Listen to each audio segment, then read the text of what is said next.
The heat wave is here, and we're issuing WRAL weather alert days through the weekend. How long the dangerous, sweltering weather sticks around. Fireworks tents are popping up across the triangle. The inspections making sure these products are legal, and your holiday stays safe. And there's a new bill to cut taxes on feminine products and diapers. But how much would this really save you? One of our resident moms stops by to explain the diaper math. All right. Great to have you with us. We appreciate you being here at 7 o'clock. A few things to talk about, right? We got that crash at RDU, a budget on the brink of passing, and illegal fireworks getting put in the spotlight. We're going to talk about all of it here tonight. Come be a part of the conversation, 7 p.m. at WRAL.com. That is our email. We'd love to hear what is on your mind. First up, though, somehow it's going to get even hotter outside.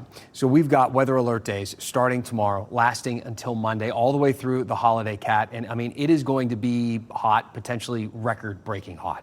And those records would come Friday and Saturday, likely. 93 at the moment with a heat index of 100. We had 96 out there today. Tomorrow should be our first 100 on the map. And it's just the start of our stretch of triple-digit days. There is a heat advisory in effect tomorrow from the triangle points north and west. The peak heat index up to 105. I do expect the heat advisory to be expanded to include all of our viewing area Friday, Saturday, Sunday, maybe even Monday, as the heat index those days should be between 105 and 110. Serious heat. Even the actual temperatures are intense. 102 for the high Friday, Saturday, and Sunday. That comes with minimal chances for rain. Coming up, we're going to have a closer look at the heat index forecast for the weekend. My goodness. All right, Kat, thank you. So all clear now at RDU Airport. This is after a small plane crashed into a truck. We're getting a close-up look now. That's the nose of the plane. Obviously, you can see the damage that it took. The airport, because of this, briefly shut down. Flights getting delayed, some getting diverted. We have WRL's Eric Miller. He's been live out there at RDU for us. Eric, let's start at the beginning. Do we have any sense of how this happened? Dan, that's one of the big questions that we're still working to answer here this evening. We do know that the NTSB as well is aware of this incident, though it's not clear if they're going to be stepping in to investigate what went wrong. The aftershocks, though, they're still being felt here at RDU. You take a look behind me, you can see it looks a lot more like a major travel day than just a random Wednesday out there. We are still seeing traffic. We are still seeing heavy delays and diversions, rather, if you walk inside and take a look at that departures board. Now, you take a look at this video again, it'll give you a sense of what exactly went wrong here and the damage that was sustained. We know that this plane, from tracking data, started its day in Panama City, Florida. It flew to Charlotte and then came here to Raleigh. But again, what happened after that, it's not immediately clear. RDU has confirmed that that plane did crash into a box truck that was out on the taxiway. It's not clear who's at fault at this point, but we do know that nobody was injured. That did result in the airport being shut down, though, causing all of those delays and diversions. Again, operations have resumed as normal here, but there are still delayed flights coming in. There are still diverted flights coming in. So a very busy and very messy day here at the airport that's not likely to wrap up anytime soon. At RDU, Eric Miller, WRAL News. Disruptive. Glad everyone's okay, though. Eric, thank you. A year of waiting is almost over. Both the State House and the Senate have signed off now on the state budget, promising raises and some tax relief. Let's bring in the man, Will Doran. He's our guy to talk to about all this stuff. Let's take a closer look at some of the votes, Will. Interesting that some Republicans were opposed to this budget. And that's not something that we see very often. Can you talk about that? No, Dan, I mean, I've been covering the legislature for years now, and it's hard for me to think of the last time that I saw a Republican vote against a Republican-backed budget. And this was really all over a very tiny piece of the budget relating to the coast. They're making ferries now be tolled. Ferries used to be free. Now, if you live out in some of those coastal communities that are only accessible by ferry, you're going to have to pay $150 per car per year. That was a step too far for some Eastern North Carolina Republicans. They voted against this budget, breaking from their party. Okay, well, it makes sense when you put it that way. You explain the details. One thing that's a little confusing for me, if both chambers have already approved this, why is there another vote tomorrow? Yeah, I mean, you can see behind me here, it's pretty empty right now. The last vote ended about an hour and a half ago, but whenever a bill deals with money by law, it has to get voted on twice. So we are coming back again tomorrow morning. They're going to vote on the bill again. It's really just a formality. Most of the debate has already happened today. You can find that all in our coverage online at WRAL.com, but they are coming back again tomorrow, after which we expect them to pass it and send this to Governor Stein for him to decide if he's going to either approve or veto this budget. All right. Appreciate it. Thank you to Will, keeping us updated from the State House. Thank you, Will. All right, the 4th of July, just a few days away. We're going to be seeing and hearing a lot of this. All the towns and cities and the huge fireworks show, lighting up the skies, always beautiful on the 4th. But those aren't the fireworks we're going to talk about here tonight. We're going to look a bit closer at the ones people set off in their driveway or in their backyard. A lot of them aren't legal. Only on WRAL, Flynn Snyder is getting a behind-the-scenes look at some of the firework crackdowns happening in Durham. This is not a daytime 4th of July show. It's a controlled detonation of illegal fireworks. There's nothing more American than a fireworks show, but there's a way to do it. Durham Assistant Fire Marshal Brandon Link says this is the wrong way. He says these pictures show piles of confiscated illegal fireworks. We're looking that anything that they've got is not airborne. Each year, his team inspects fireworks tents. We joined them at Red, White, and Boom on Roxborough Road. They looked for illegal products like bottle rockets and Roman candles. There's nothing in the state of North Carolina that is allowed to leave the ground that's legal. There's nothing in the state of North Carolina that's allowed to explode. No explosive discoveries at this tent. The owner passed inspection. We will never operate that way. Money's never more important than a person, and we're going to abide by the law. But not everyone follows the rules. In this East Durham shopping center is where fire officials say they busted a tent selling tens of thousands of dollars worth of illegal fireworks last year. The products are easy to get, but Link says they're risky to use. So if you've got that in your hand, or if it's on the ground and it doesn't explode, but it catches a spark, or it's what some people refer to as a dud, you've essentially got a small bomb that just went off on your foot, in your hand, in your face. The state fire marshal's office says nearly 3/4 of fireworks-related ER visits in North Carolina happened in July. Still, Link says the city only gives out a handful of citations each year. Penalties range from fines to possible jail time. Typically, if it looks right, it is right. If it looks wrong, it's wrong. If you're coming to an easy up tent with some people with some lounge chairs and a minivan backed up beside it, it's probably wrong. I probably wouldn't buy fireworks from there. Flynn Snyder, WRAL News, Durham. Thank you, Flynn. All right, so there you go. Law enforcement and firefighters all over this illegal fireworks thing ahead of the 4th of July. But doesn't it kind of feel like a battle that we're never, ever going to win? I mean, all it takes is a short drive, get out of the state, go down to South Carolina, and they have endless options for fireworks, bottle rockets, firecrackers, Roman candles, all that stuff. You want it, you got it. It seems like no matter how many fireworks that law enforcement take away, there are plenty more showing up in homes, bought from other states, waiting to be lit on the 4th of July. But this is all about safety, right? So of course the cops are going to do what they have to do to keep people safe. If this is all about safety, though, why does South Carolina have them? Why do they keep them legal? And it's really no surprise. It's about money. A CNBC study looked at how much each state spends on fireworks. In North Carolina, just 2 cents per person. In South Carolina, almost $4 per person. That is a huge difference. And that's just the people who live in that state. That doesn't count all the people who are driving through or driving down to another state like South Carolina. They see the giant fireworks stands, they pack up the car, and they drive them home. Keeping illegal fireworks out of the state does seem like a losing battle. So why wouldn't North Carolina just legalize them and cash in? Well, some lawmakers have tried to do that. They say the money is worth it, and they can regulate the market instead of letting all the summer beachgoers come back with literal rockets in their suitcases. But it's stalled every single time that it's gone in front of lawmakers, and it always seems to come back to safety. And this balancing act between safety and money isn't new. It guides conversations around the liquor laws, legalizing marijuana, sports gambling.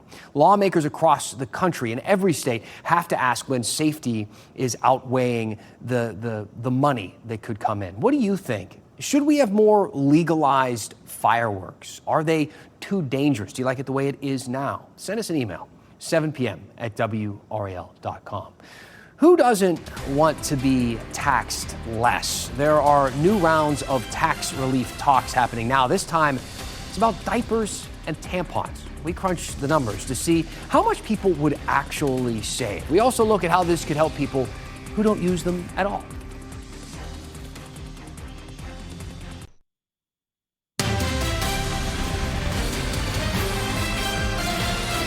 Right now, North Carolina lawmakers are working on a bill that would get rid of sales tax on diapers, baby wipes, and feminine products. It wouldn't be the first time that we've seen this sort of thing, that certain products would get a sales tax exemption.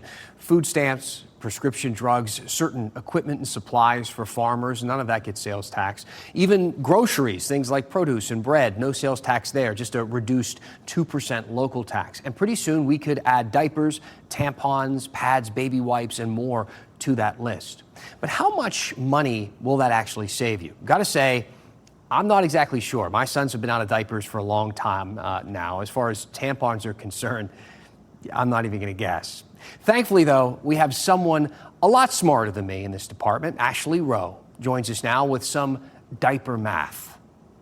We go through a lot of diapers and wipes in my house. So I went back and checked my receipts. I looked at all of my Amazon purchases over the last year. I shop for wipes and diapers at other places too, but this one's easiest to track.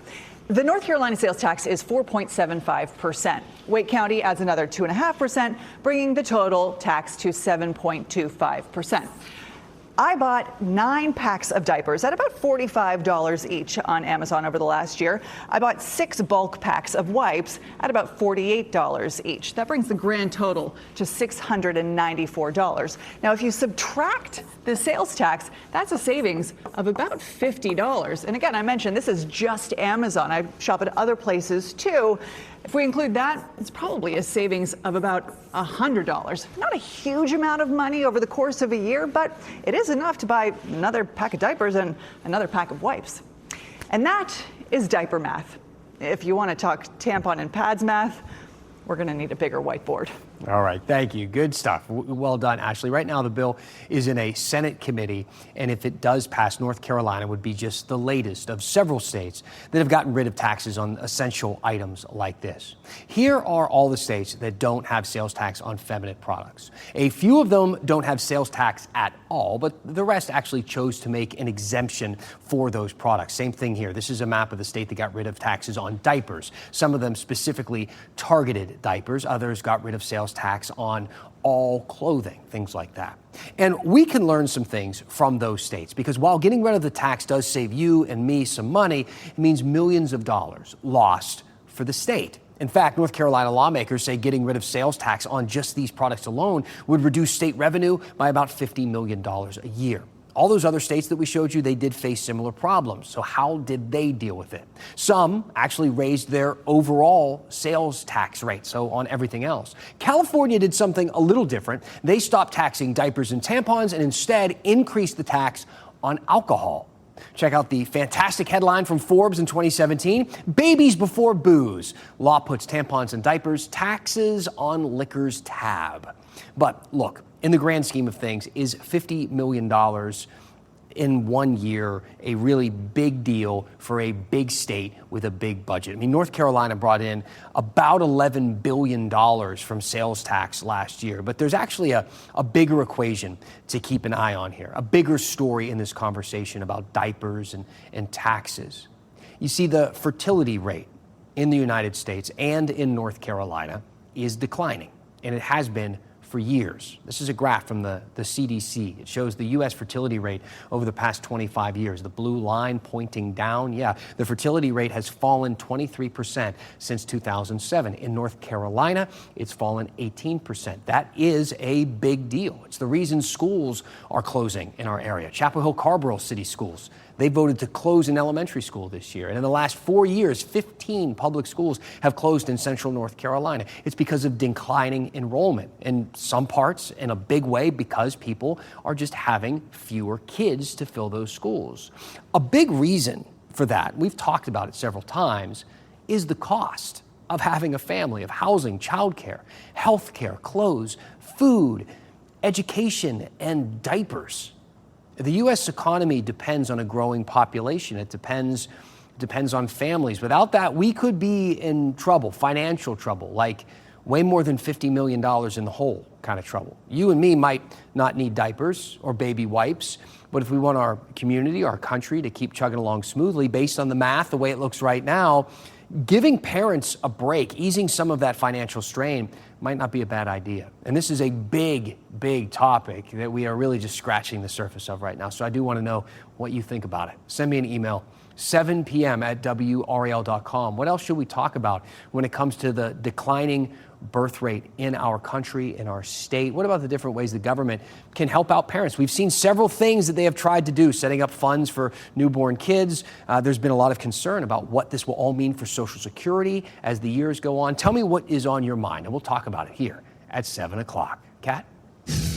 We are talking dangerous heat in the WRAL Severe Weather Center. The heat's the big weather story heading into 4th of July weekend, and our heat index will be over 105, getting up to 110 during that stretch. This all begins tomorrow, our first heat advisory of the stretch coming tomorrow, and we have weather alert days extending through Monday, when the heat wave should hopefully start to wind down after that, with highs back in the mid-90s instead of triple digits, and this does include all of central North Carolina. The heat index tomorrow could already be up to 95 by noon, 105 by 3 o'clock, and by dinner time still around 100 degrees.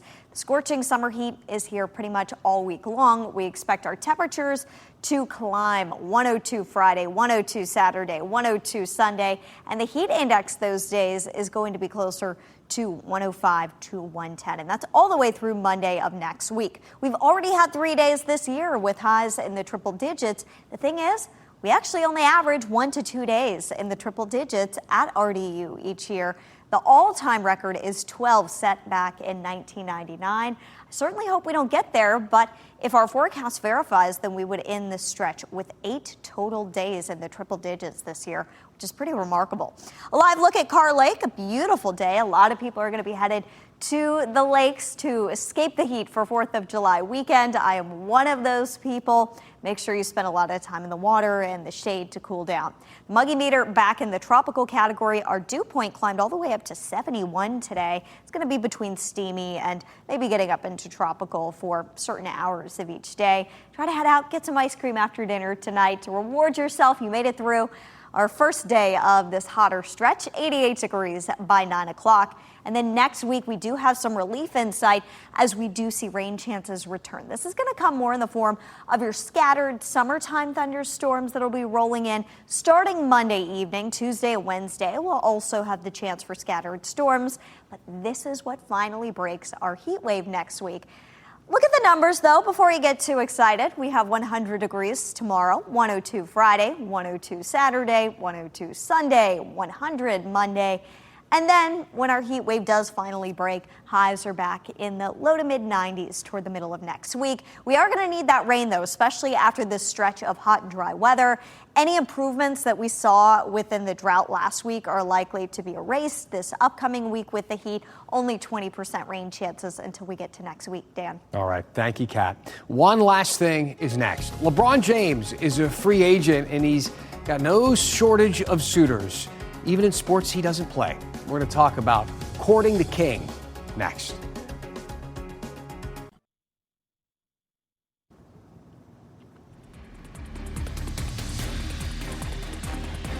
One last thing tonight. LeBron James is a free agent. This is a huge deal for NBA fans, basketball fans in general. He's so sought after that some teams are really trying to get him to not just go to their team, but maybe flip sports entirely. The Wilson Warbirds, our area's newest minor league team, posted a Photoshop picture of King James in a Warbirds jersey. He needs a bigger helmet, I think. They got some competition also. The Fayetteville Woodpeckers are already introducing him as the newest member of their team.